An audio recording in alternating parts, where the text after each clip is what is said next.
নমস্কাৰ বন্ধুসকল, স্বাগতম জনাইছোঁ জবছ ফৰ আছামৰ এটা গুৰুত্বপূৰ্ণ ভিডিঅ'লৈ। বন্ধুসকল, আমি আজি এই ভিডিঅ'ত আলোচনা কৰিম লখিমপুৰ মেডিকেল কলেজ এণ্ড হস্পিটেলৰ পৰা বহুকেইটা পদ মুকলি হৈছে। যদি আপোনালোকে ইয়াত আবেদন কৰিব বিচাৰে কেনেদৰে আবেদন কৰিব পাৰিব, লগতে ইয়াৰ লাষ্ট ডেট কেতিয়া আছে, এডুকেশ্যন কোৱালিফিকেশ্যন কিমান লাগিব, ইয়াত আবেদন কৰিবলৈ হ'লে আপোনালোকে অনলাইন জৰিয়তে আবেদন কৰিব পাৰিব নাই, সেই গোটেইখিনি বিষয় আমি এই ভিডিঅ'ত বিতংভাৱে আলোচনা কৰিম। বন্ধুসকল, যদি আপোনালোকে মোৰ চেনেলটোলৈ নতুনকৈ ভিজিট কৰিছে বা যদি এনেধৰণৰ আপডেট পাই থাকিব বিচাৰে, তেতিয়াহ'লে মোৰ এই চেনেলটি প্লিজ ছাবস্ক্ৰাইব কৰি দিয়ক, লগত থকা বেল আইকনটো দবাই দিয়ক। লখিমপুৰ মেডিকেল কলেজ এণ্ড হস্পিটেলৰ পৰা সেই পদখিনি মুকলি হৈছে। ইয়াৰে আপোনালোকৰ 1 নম্বৰ পোষ্ট হৈছে ৰিচাৰ্চ এছিষ্টেণ্ট। ইয়াত আপোনালোকৰ টোটেল এটা ভেকেঞ্চি আছে। ইয়াৰে প্ৰতি মাহৰ দৰমহা যদি চাবলৈ যায় আপোনালোকৰ 35,000 টকা আপোনালোকক ফিক্স চেলাৰী দিয়া হ'ব। লগতে ইয়াৰ যদি এডুকেশ্যন কোৱালিফিকেশ্যন চাবলৈ যায় আপোনালোকে MSc কমপ্লিট কৰিব লাগিব। MSc কমপ্লিট কৰি যদি আপোনালোকে অলৰেডি থৈছে তেতিয়াহ'লে আপোনালোকে সেই পোষ্টখিনিত আবেদন জনাব পাৰিব। বন্ধুসকল, ইয়াত আবেদন কৰিবলৈ হ'লে আপোনালোকৰ ইয়াত বয়সৰ সীমা দিয়া আছে।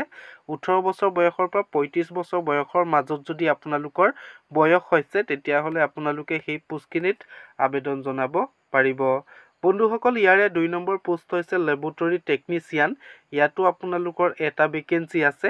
ইয়াৰ যদি প্ৰতি মাহৰ দৰমহা যদি চাবলৈ যায় 20,000 টকা আপোনালোকৰ পাৰ মান্থ দৰমহা দিয়া হ'ব। লগতে ইয়াৰ যদি এডুকেশ্যন কোৱালিফিকেশ্যন যদি চাবলৈ যায় আপোনালোকে BSc কমপ্লিট কৰিব লাগিব। BSc কমপ্লিট যদি আপোনালোকে কৰা নাই, ডিপ্ল'মা ইন মেডিকেল লেবৰেটৰী টেকনিচিয়ানত আপোনালোকৰ ডিপ্ল'মা থাকিব লাগিব। লগতে 5 years লেবৰেটৰী এক্সপিৰিয়েঞ্চ থাকিব লাগিব। ইয়াৰ যদি বয়সৰ সীমা যদি চাবলৈ যায় 18 বছৰ বয়সৰ পৰা 30 বছৰ বয়সৰ মাজত যদি আপোনালোকৰ বয়স হৈছে আবেদন জনাব পাৰিব।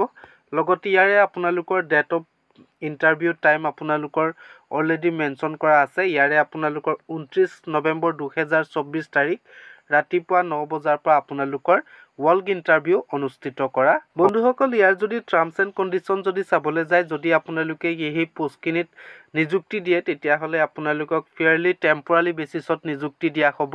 লগতে ইয়াত আপোনালোকৰ 12 মাহৰ কাৰণে টেম্পৰাৰী বেচিছত নিযুক্তি দিয়া হ'ব। বন্ধুসকল, ইয়াৰে অতি ভাল খবৰ, কিয়নো যদি আপোনালোকৰ পাৰফৰ্মেঞ্চ ভাল হয় তেতিয়াহ'লে আপোনালোকৰ 12 মাহ কমপ্লিট হোৱাৰ পাছতো আপোনালোকৰ ৰিনুৱেল আৰু এবছৰ দিয়া হ'ব। বন্ধুসকল, ইয়াৰ যদি এপ্লিকেশ্যন এণ্ড চিলেকশ্যন প্ৰচিডিউৰ যদি চাব যায় ইয়াৰে আপোনালোকৰ ডাইৰেক্ট ৱাল্ক ইণ্টাৰভিউ অনুষ্ঠিত কৰা হ'ব। ইণ্টাৰভিউত যদি আপোনালোকে বহিব যায় তেতিয়াহ'লে আপোনালোকৰ অৰিজিনেল ডকুমেণ্টখিনি লৈ যাব লাগিব। লগতে আপোনালোকৰ 1 set চেল্ফ এটেষ্টেড ফটোকপি আপোনালোকে লৈ যাব লাগিব। প্ৰত্যেকৰে জেৰক্স কৰি আপোনালোকে চেল্ফ এটেষ্টেড কৰি লৈ যাব লাগিব। ইয়াত আপোনালোকৰ ডকুমেণ্টখিনি নিব লাগিব।